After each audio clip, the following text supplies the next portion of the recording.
Hi, everyone. I'm Lori McPhee. I'm the Associate Director of the Arts Research Center, and I'd love to welcome you here. We are so excited to be doing this series of 5 different conversations called the Loft Hour. We were so lucky to get 10 new arts faculty in 2023, and we thought what better way to be able to introduce them to each other, to students or faculty across the board, just to be able to get them to put their work out into the world a little bit here at UC Berkeley.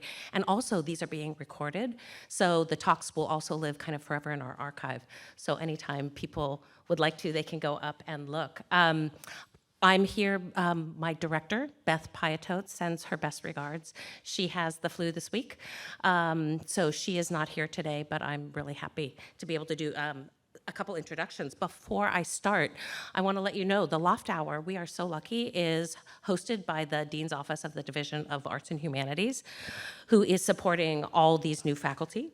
And this idea was born, again, out of this wonderful moment of realizing, especially during the pandemic, that what we lost was the ability for people to be able to talk to each other and also talk to each other over sharing food, breaking bread together.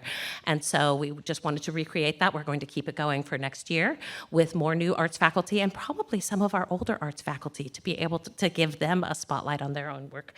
And before I get going, today's Loft Hour is featuring Iggy Cortez from the Department of Film and Media and Juan David Rubio Restrepo, from the Department of Music, and they are in conversation with one of our affiliate faculty here at the Arts Research Center, Salar Mameni, and Salar is from Ethnic Studies Department, along with, I feel like, multiple other associations.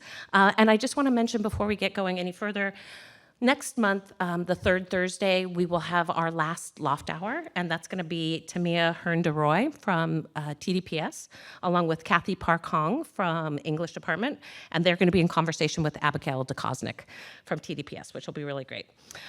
So to get started, I'm going to introduce Salar, and then Salar is going to introduce Iggy and Juan. So Salar Mameni is an assistant professor, an art historian specializing in contemporary transnational art and visual culture in the Arab Muslim world with an interdisciplinary research on racial discourse, transnational gender politics, militarism, oil cultures, and extractive economies in West Asia.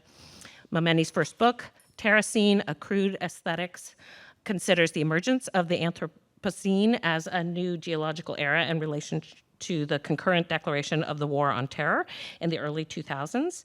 Terracene engages contemporary art and aesthetic productions, paying particular attention to artists navigating the geopolitics of petrocultures and climate change.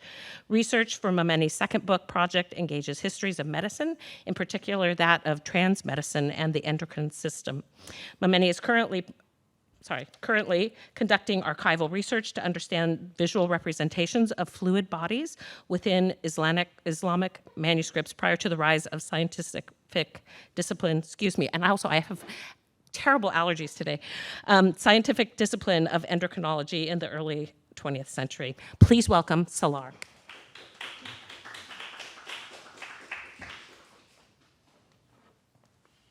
Hello, good afternoon. Thank you so much, Lori, for the introduction. And it is really my pleasure to be in conversation with my new colleagues. So it's really a pleasure to be a part of this grouping and this gathering. So I would like to introduce Iggy Cortez first, who will be introducing first, and then I will introduce Juan. So Iggy Cortez is a scholar of world cinema and contemporary art. He's also the assistant professor in the Department of Film and Media, and his work focuses on aesthetic and sensory cultures of digital media. Cortez is currently working on a book titled Wondrous Nights, Global Cinema and Nocturnal Sensorium, which explores the idea of nighttime as a conceptual and sensory idea across world cinema. This is what he dubs nocturnal films, and I'm sure we will hear more about this today. Cortez has written for Journal of Media and Cinema Studies, Camera Obscura, and Film Quarterly, among other venues. He's also the co-editor of the volume Performative Opacity in the work of Isabelle Coupert in 2023. So it's a new anthology that just came out last year. He's also a curator and has curated exhibitions and film series at several venues, including the Philadelphia Museum of Art. So help me welcome Iggy Cortez.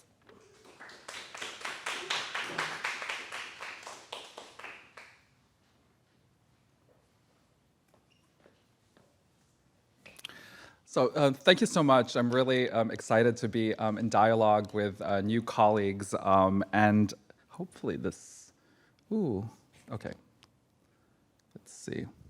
And apologies in advance, I have a post-conference cough which might resurface intermittently during this talk, but let me just pull up my... So when I was talking to Juan and Salar, we were thinking about how we might approach thinking about points of correspondence across our research through this concept of thresholds, sensory thresholds, perceptual thresholds, and then pivot perhaps to kind of close or granular reading of case studies into our work. So that's going to be the structure of my short presentation today. My research explores how the night in recent cinema functions as a perceptual and conceptual threshold in which dynamics of technological remediation, which is to say, the transition from analog media to digital media, cinema's proliferation from the single screen into heterogeneous formats, become linked to minoritarian, diasporic, and queer refusals of normative geographic arrangements.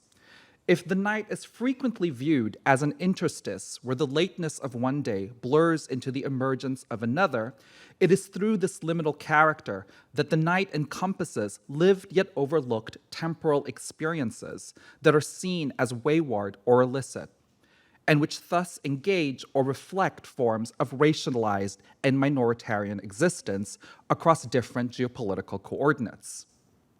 If the night imperils normative vision while simultaneously enhancing minor and marginalized sensory faculties, I examine how this sensory register helps probe what Catherine McKittrick describes as racialized, quote, practices of domination sustained by a unitary vantage point that naturalize both identity and place, repetitively spatializing where non-dominant groups naturally belong, end quote.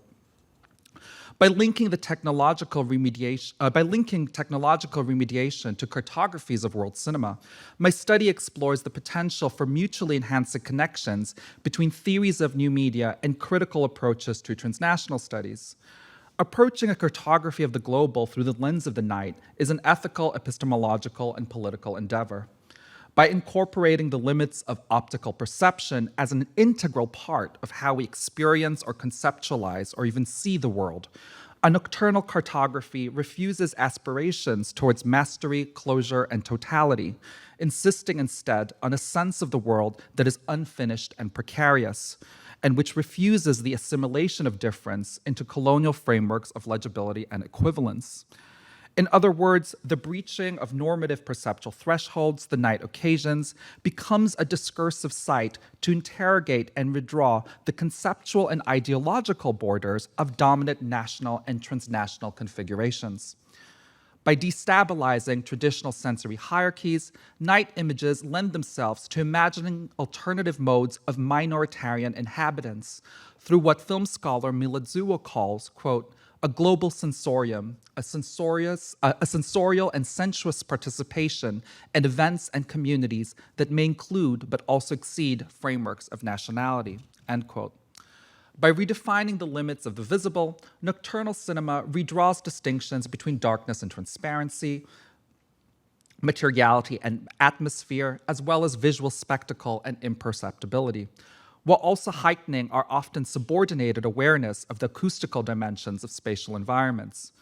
Across my research's diverse case studies, and you can see a sample of them here, Wondrous Nights, which is my book in progress, argues that the aesthetic process of widening the optical and acoustical spectrum of nocturnal worlds correlates to minoritarian efforts to disrupt and reorganize social regimes defined by long-entrenched economic, patriarchal, and neocolonial segmentations. I'm now going to turn to a specific scene from one of my case studies by Thai director Apichatpong Veerasathakul, and that is the film Cemetery of Splendor, to illustrate how the nocturnal brings together questions of technological remediation with ethnic minoritarian formations. The film traces the outbreak of a mysterious narcoleptic affliction affecting soldiers in Khon Kaen, a city in northeastern Thailand, focusing in particular on the friendship between it, a queer-coded soldier, and an older woman named Jen, played by frequent Apichatpong collaborator Janjira Pongpas. The elective intergenerational friendship reinforces Jen's cultural association with the auntie in the extended sense of the term. This appellation is particularly prevalent in Southeast and South Asian cultures when addressing women who are contemporaries or elders of one's parents, even those who exceed one's direct lines of kin. As a widespread cultural practice, referring to female elders as aunts forecasts the social realm as a network of familial ties, where what counts as meaningful intimacy, however, is still more powerfully recognized in relations structured according to lines of patrilineal descent. Throughout the film, the economic and cultural marginalization of the Northeast and its ethnic minorities are expressed through the visual and symbolic trope of the night as a temporal periphery, relegating those who inhabit its after hours to the perceptual margins of cultural recognition. Tracing the aunt's association with nighttime across Apichatpong's films, I explore how the auntie's figuration in Cemetery of Splendor offers alternative channels through which to imagine the historical development of the nation state, as well as cinema's institutional and technological parameters.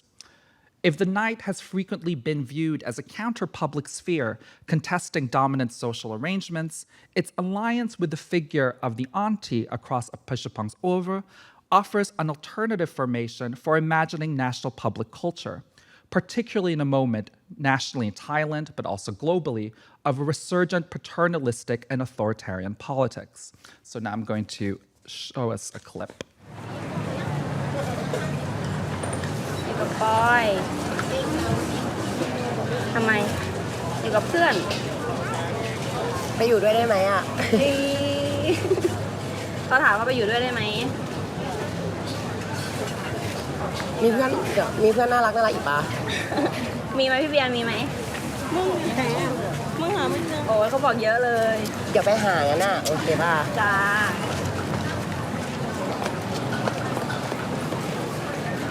พี่กินหอยทอดไหม นี่ยังกินไม่หมดเลยป้า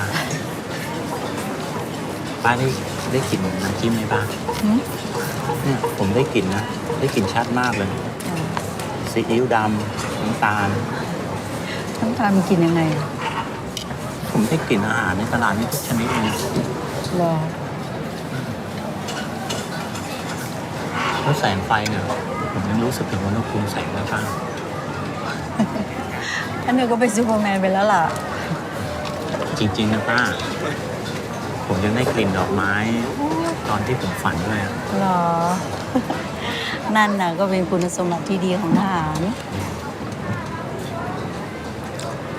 ป้าแล้วแฟนป้าล่ะ เขาก็เป็นทหารเหมือนเธอแหละ แต่อยู่คนละกอง ครับ มาจากอเมริกานะ ยินดีด้วยป้า ก็ไม่รู้สินะ เพราะว่าภาษาอังกฤษฉันแย่มากเลย เราเจอกันบนอินเทอร์เน็ต ก็พิมพ์ไป เปิดดีดไป ตอนนั้นเรามีเวลาไง ครับ จนทุกวันเนี้ยคุยกับแกก็ยังไม่ค่อยจะรู้เรื่องเลยว่าแกพูดอะไร อืม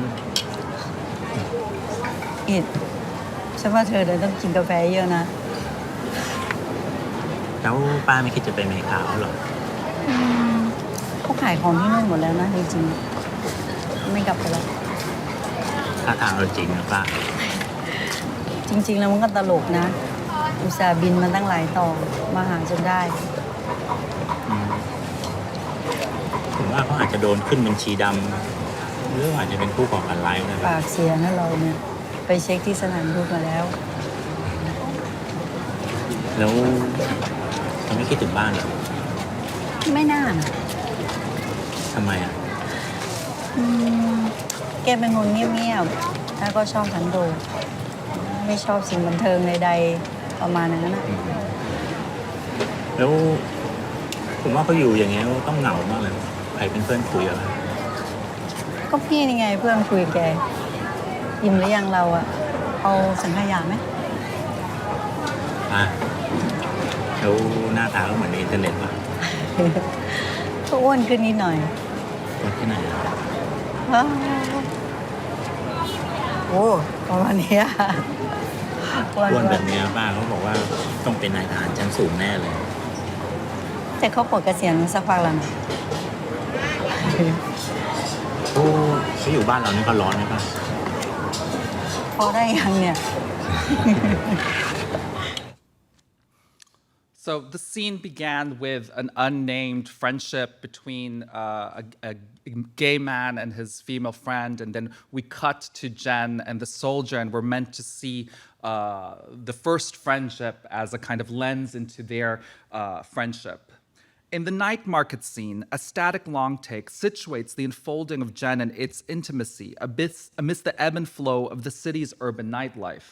While it and Jen are situated in the image's foreground and serve as its clear fulcrum, they also appear slightly off-center, as if to underscore that their relational bond, while far from hidden, stands at a remove from forms of intimate alliance that are culturally valorized and recognized.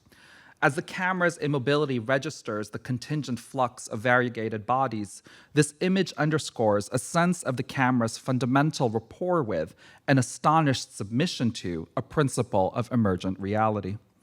The shot's dynamic composition subtly intimates how an attunement to aunt pairings might begin to rearrange the character and atmosphere of social space, and with it existing conceptions of intimacy and community.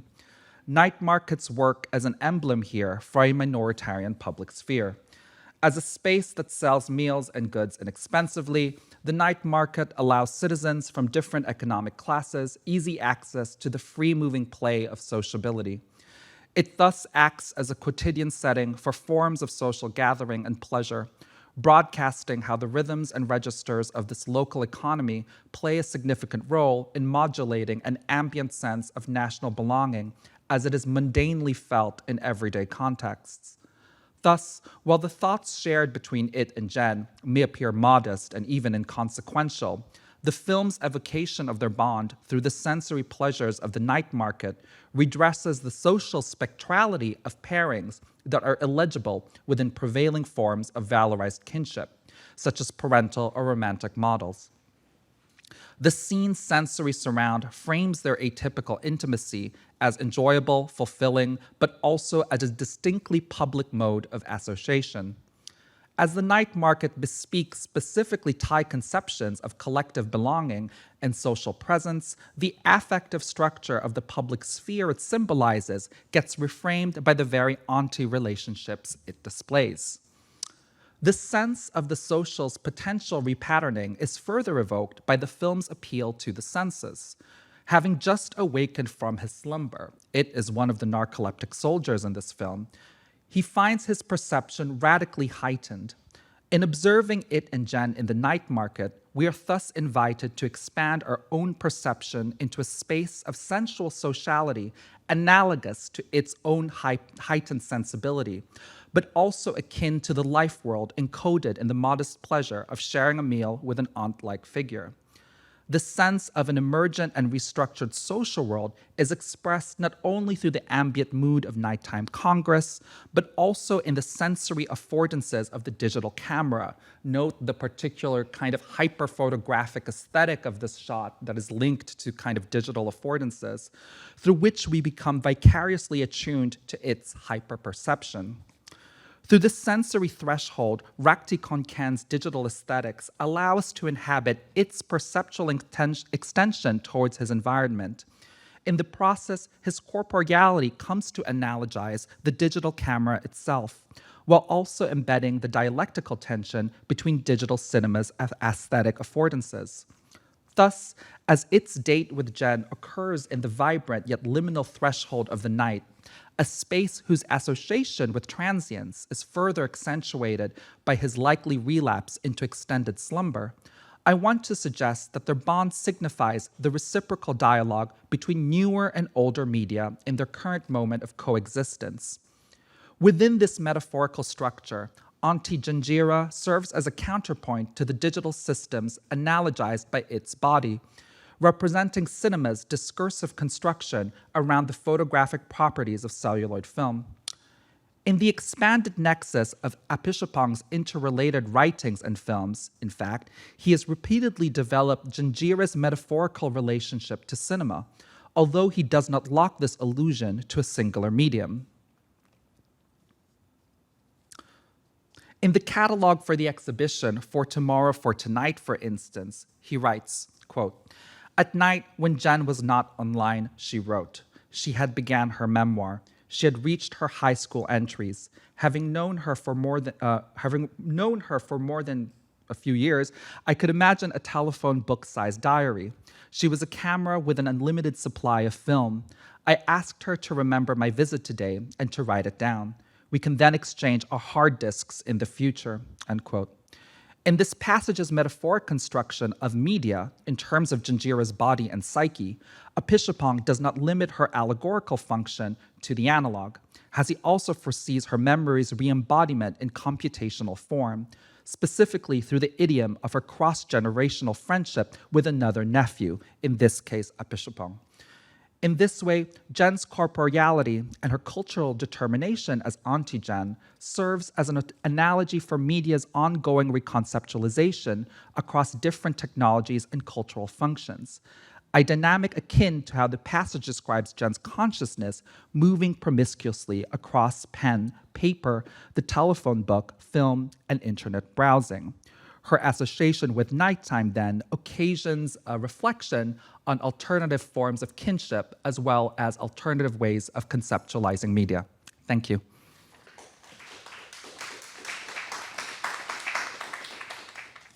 Thank you so much. I'm going to introduce Juan David Rubio Restrepo, who is an interdisciplinary artist and scholar and associate professor in the Department of Music. His research focuses on Latin American popular music and global experimental practice. He's currently working on a book project on the Ecuadorian singer Julio Jaramillo, who died in 1978. The book examines Jaramillo's vocality through his prolific discography and media figuration in order to consider the role of power, media, and alterity in the Spanish-speaking Americas. As an interdisciplinary and multidisciplinary scholar, Restrepo's scholarship is also multifaceted, using methods such as on-site and digital ethnography, oral histories, archival work, collaborative research, and performance-based inquiry. As a practitioner himself, he delves into research, practice, and pedagogy that rethink robotic/AI music making, asking broader questions about the emergence of the category of the human and non-human other. Restrepo is also a drummer and has performed for over 2 decades with an instrumental practice that spans jazz, improv, punk, Afro-Latin, among others. Let's welcome Juan.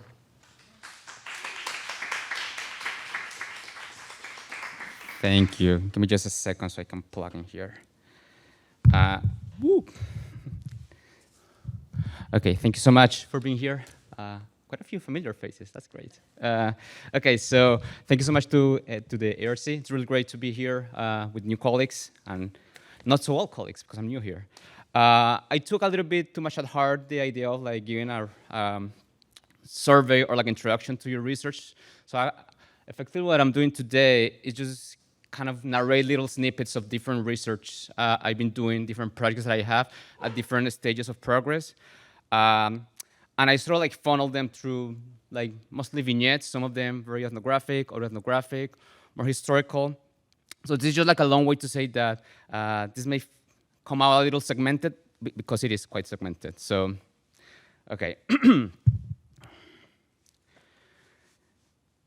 Towards the mid-1980s, roughly a couple of decades after the sound of Colombian cumbia accordion or accordion cumbia traveled to the continent in vinyl form to serendipitously land in its newfound home in Monterrey, Mexico, Cumbia Rebajada emerged through Gabriel Dueñez' Sonido, or sound system, Sonido Dueñez Hermanos.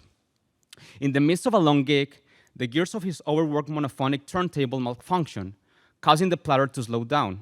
The sound became, in the words of the sonidero, aguado, or watered down. Much to Don Gabriel's surprise, the people, quote unquote, kept asking for it. After trying to replicate the mechanical mishap to no avail, he settled with slowing down the vinyl using the pitch slider, a simple but fundamental procedure. Perhaps more important was the fact that Don Gabriel began re-recording rebajadas into cassette tapes. Once reified, Juanita Dueñez, Don Gabriel's wife, sold them on the streets and swap meets of Monterrey.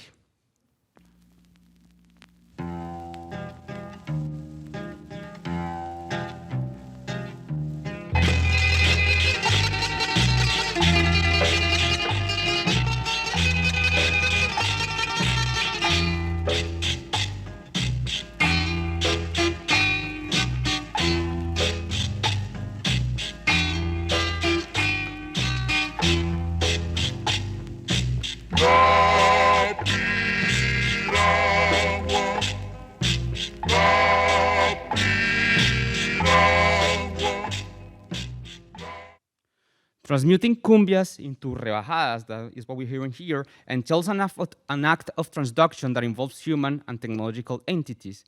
The chords of the vinyl are turned sound through the needle. This sound, now slowed down and thus reperformed through the aesthetics of La Colombia de Monterrey, or the Colombia of Monterrey, which is how they call this kind of subculture in Monterrey, is made electricity that travels through an RCA cable from the turntable to the stereo, which, in return, inscribes into magnetic cassette tape. Nowadays, this magnetic data, cum electricity, cum code, is uploaded onto servers worldwide.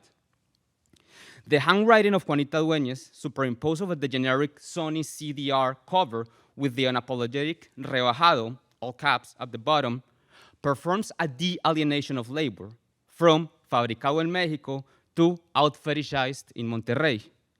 Here lays the aesthetic genealogy of La Colombia de Monterrey.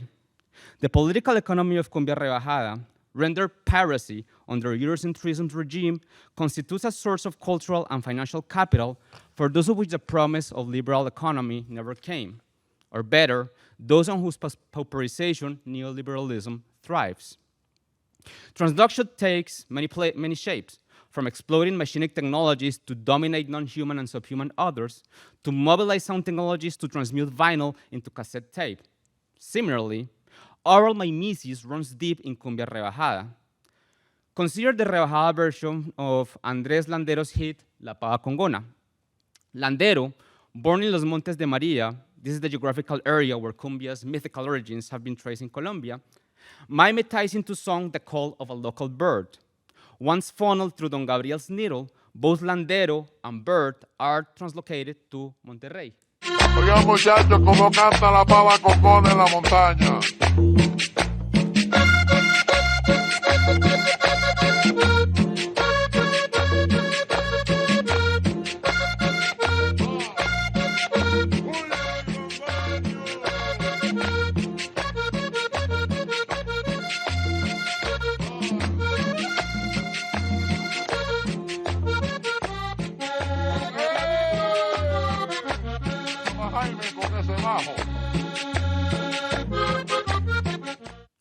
Landero starts with the bird call, transducing it through his 3-button accordion and morphing it into a solo. It is through this listening exchange, where Landero hears La Pava Congona, the bird, ventriloquizes it in his accordion, and then listeners in Monterrey hear Landero sounding the bird, that we can start tracing the aesthetics of La Colombia de Monterrey. The transcultural ontology of Cumbia Rebajada is made into sound by the mechanical deacceleration of Landero's mimetic accordion. The rebajada incarnation of La Pava Congona, thus, sounds a plural sense of time and place. In it, Landero's Montes de Maria overlap with Monterrey's Loma Larga, the working-class neighborhood where Landero and his accordion found an adoptive home. Second thing. Julio Jaramillo was one of the most dominant voices in Spanish-speaking Americas of the 1960s and 70s. His renditions of boleros, valses peruanos, pasillos ecuatorianos, and many other music genres that he picked up and reinterpreted as he toured the continent resounded in jukeboxes, cantinas, performance venues, and households, very much including my own household, across the continent. Upon returning to his natal Guayaquil, Ecuador in 1976, Jaramillo reminisced on his career, interrupted 2 years later by his untimely demise at age 42. In an interview, Jaramillo was asked, quote, "Do you consider yourself a bohemian or a professional singer?" End quote. And then the interviewer elaborated. In other words, do you sing because you get paid to do it or because you want to? And in Spanish is, mejor dicho, cantas por ganar o cantas por cantar, which is a nice twist of words. He responded, "I consider myself to be a bohemian singer first and foremost, but you can be both at the same time." This question was loaded with the tropes that build Jaramillo's public persona. In the local vernacular, the bohemian adjective alluded to a hedonistic lifestyle that, according to international media, he engaged in during the 2 decades he lived on the road. These behaviors were narrated in the context of his working class background. Jaramillo was a brown mestizo, undereducated kid who made it to international stardom. In the midst of his bohemian lifestyle, Jaramillo traversed the American continent several times, performing, recording, drinking, spending, marrying several times, and leaving tens of children behind. Towards the late 1960s, for instance, Jaramillo set shop in Venezuela, a thriving economy by then, and where he made, in his own words, all the money he wanted. A prolific and skillful performer, his hustle was a multimedia endeavor that included recording, radio, live performers, and TV appearances. On the day of his death, an obituary published on a Venezuelan newspaper stated, quote, "Though he made a fortune, he died in misery. He lived a chaotic life, perhaps taken by his bohemian character." Oye la historia que contóme un día, un viejo enterrador de la comarca. Era un amante que por suerte impía, su dulce bien le arrebató la barca. Todas las noches iba al cementerio a visitar la tumba de su hermosa. La gente murmuraba con misterio, es un muerto escapado de la fosa. Jaramillo's mediatized persona was at the core of his status of cantante popular, or popular singer in its literal translation, and renowned status of a performer of música popular, or popular music, again in its literal translation. Rather than alluding to a music genre, in the context of Jaramillo, I suggest música popular function as a loaded signifier comprising a broad array of markers. Música popular encompasses eclectic music practice made up from several music genres originated in different parts of the continent. It also alluded to his humble background, brown mestizo body, and hypermasculine persona. It also referred to how his music was circulating through commercial circuits that rendered his listenership as a marginalized one. In Jaramillo, the historical processes that have made the signifier música popular coalesced. The oral regimes that Jaramillo enacted and disturbed unearthed dynamics of difference in sameness. Read through the lens of the Latin American nation of the second half of the 20th century, Jaramillo unveils and voices a racial ontology where the status of man, and this is capital M, as formulated by Sylvia Wynter, qua normative subject of the mestizo nation, is really in constant flux. The ontological plasticity of man vis-a-vis the mestizo nation thus puts forward what Fabian Ludueña Romandini and Jacques Derrida have called a zoopolitics, wherein the threshold between normative subject and his subhuman and non-human others is a contested locus. At the intersection of race, vocality, and media technologies, Julio Jaramillo and his phonographic orality embody and resound these regimes of erased otherness. Third thing. During my research of Cumbia Rebajada and Julio Jaramillo, I have met several record collectors, eventually becoming quite fascinated by them. For the past 6 years, I have worked closely with Henry Martinez Puerta, one of the most renowned record collectors of Julio Jaramillo's music. The relationship between record and collector collapses the object-subject division. Like an entity distributed into bodies, it is from the encounter between these two agents, human and technological, that worlds of knowledge emanate. This reminded me of a short essay by Walter Benjamin where he ponders on his own infatuation with book collecting. Similar to a fixation that Benjamin had with his books, record collectors like Don Henry developed a devotion for the records. The knowledge accrued through the years, indeed decades, that go into building these archives impregnate records with histories, memories, or perhaps in Benjaminian lingo, with certain authenticity. Benjamin eloquently theorizes that the collector as an intrinsic part of the collection, the collected object, he posits, leaving the collecting subject as much as, quote, it is he who lives in them, end quote. Authenticity, the brand of history impregnated in the object, resides as much in records as it does in the collector.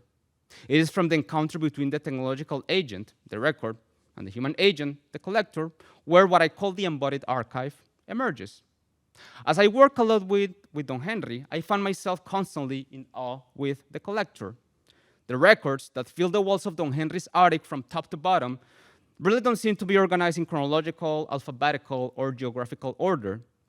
During our cataloging sessions, and as if he was roaming through his own memory, Don Henry moves with astounding effortlessness, pulling records from different places, skimming through piles on the floor, and rearranging others.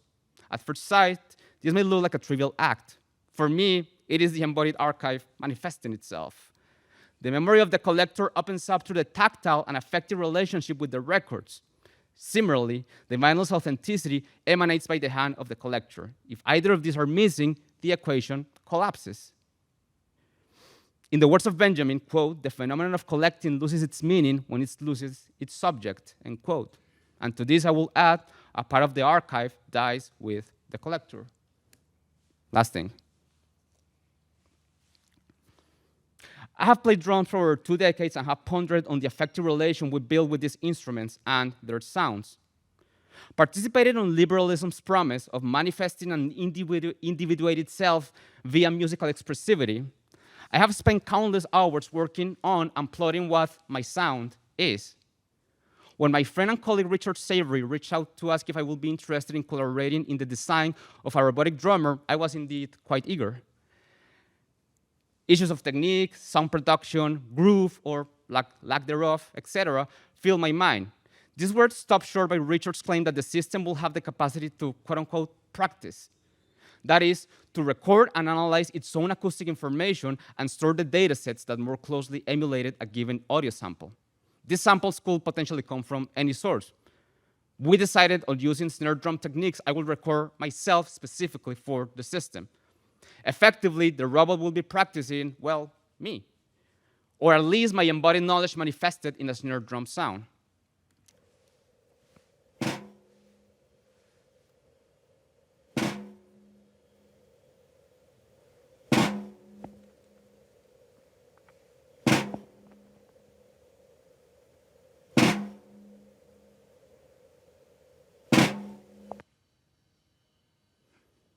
As I see the system process, digitize, and then practice the samples I recorded, I struggle to process myself what this means.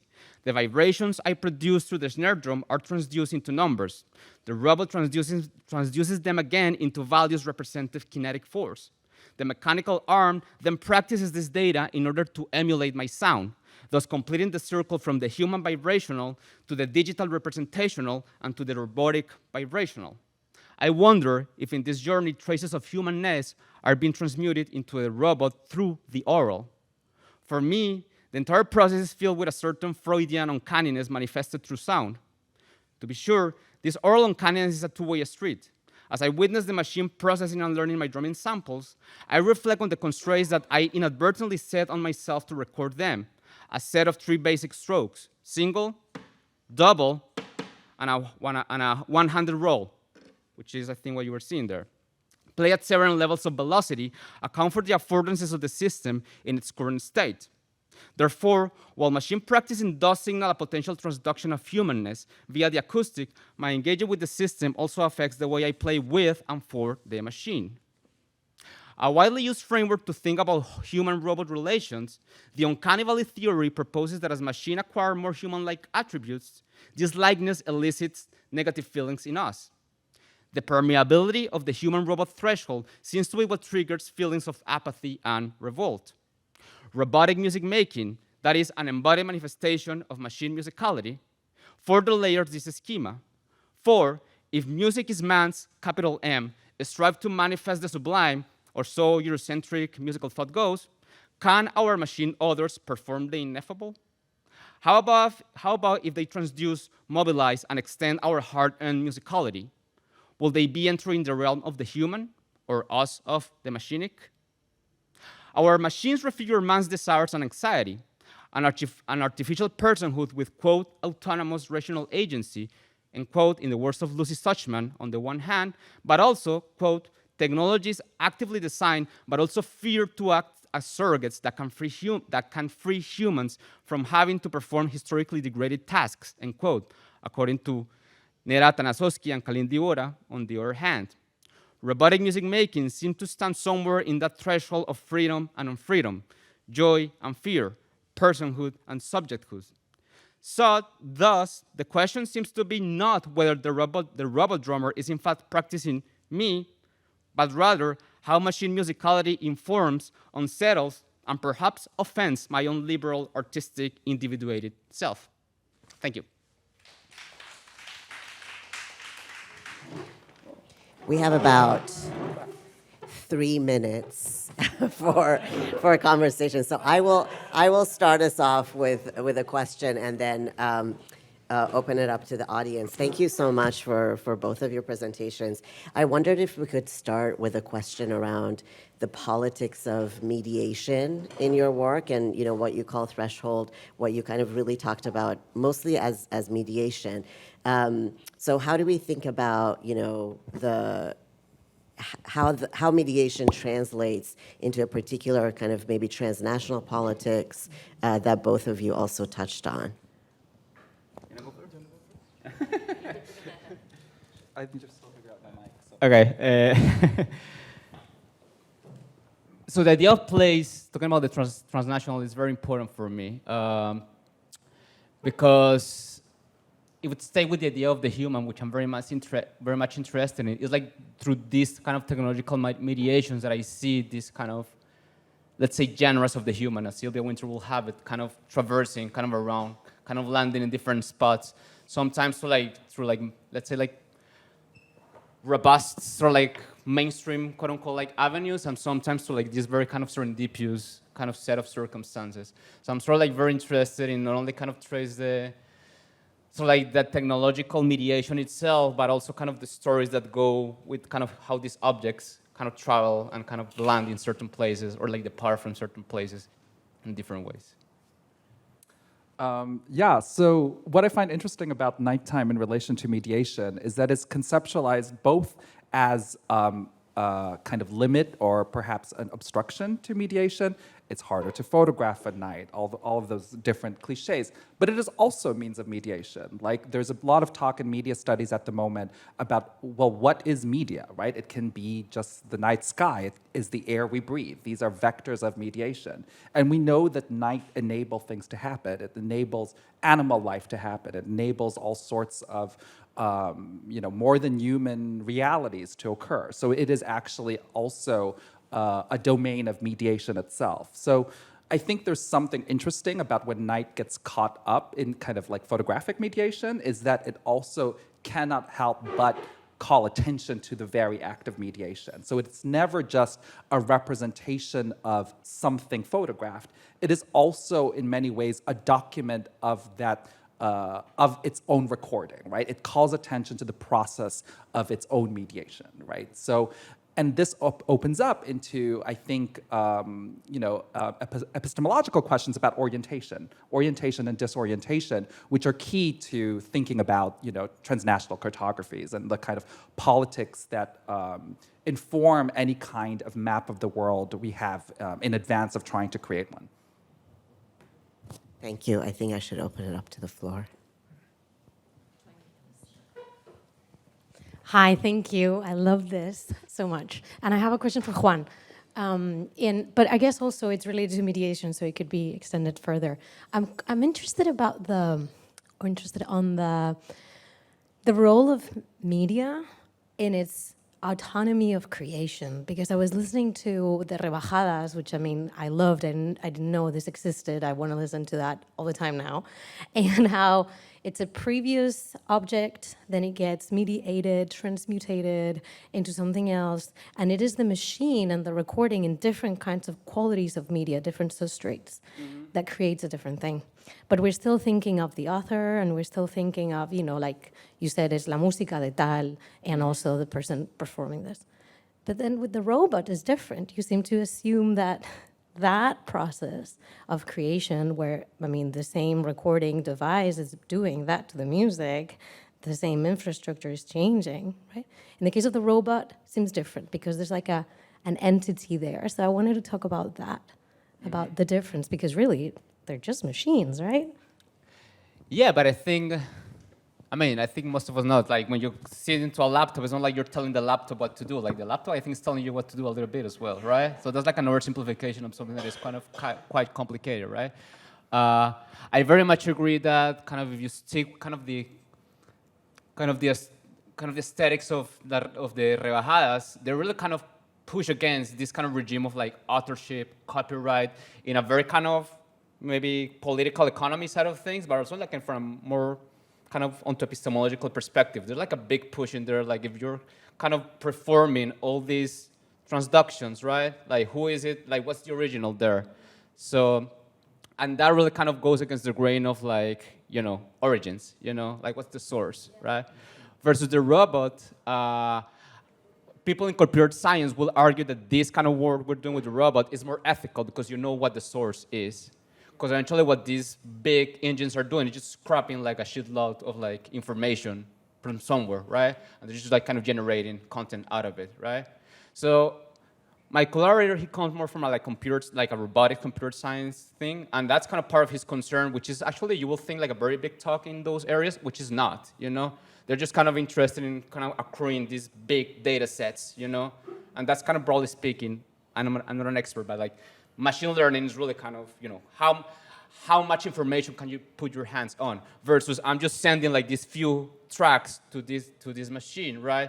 But I'm also kind of minding this sort of like connection that at this point is asynchronous because I'm not playing with the machine. I think that's going to happen eventually, but it's also kind of informing how I kind of relate with the machine as well. So again, I'm also kind of very interested in this kind of circularity, and as kind of at the crux of it is, yes, like there's certain, I don't want to say machine tell us what to do, but there's like certain kind of back and forth in there that it's kind of very interesting, concerning, fascinating, obnoxious, blah, blah, blah, blah, blah. It also seems to complicate our notion of aesthetics, right?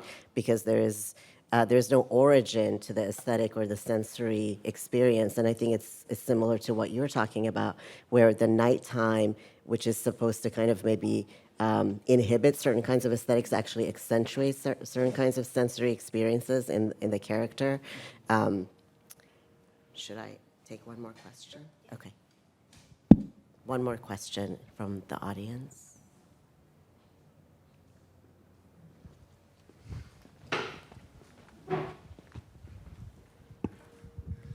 This is great, by the way. Really enjoyed it. Juana, this is maybe just like a follow-up to the last question. So I love all the projects. Fantastic. The Cumbia one is also my favorite. But I wanted to, this is kind of an extension, I think. It seems like to me in the last project, right, you understand a kind of a relationship between two entities going on. That there's a kind of a sense of that the machine plays you as much as you play the machine, and there's a kind of a relationship in some sense going on. I don't know. So it's a kind of relationship between two entities in some kind of way, right? And in the other projects, particularly the one with Henry, the archivist, you talked about an embodied archive. So a sense in which the body itself and the archive is being transformed by the interaction, right, in some kind of way. So it's not two entities anymore. There's a kind of a process of mutual transformation. That seemed to me the same in the first project, right, where they kind of slowed down, these substrates kind of change, there's transformational change in the ontology of the thing itself, right, if that makes sense. Yeah. I haven't thought enough about the second object. But do you think that there's a kind of in terms of your kind of media theory, I guess, you know, your idea of what media is and how it works, you know, I'm trying to put all of the brilliant projects all together, and you know, get you to think about your take on media theory. I mean, I think at this stage when we're the robot thing, I just started to work in like a few months ago. So I'm still what you're hearing is like me trying to figure out stuff like at this point, right? So at this point, I agree with you that it feels like very like two entities sort of like sharing information. But I do think robotic musicology is eventually gonna go in a place where like that transformation that you kind of are hinting towards is gonna happen, you know, like recording technologies, you know, like what happened when, you know, the recording was a possibility, and then people, is that like music? Is that like an archive of music? But the fact of the matter, like whatever you stand there in that philosophical debate, it's like an intrinsic part of our practice as kind of musicians, right?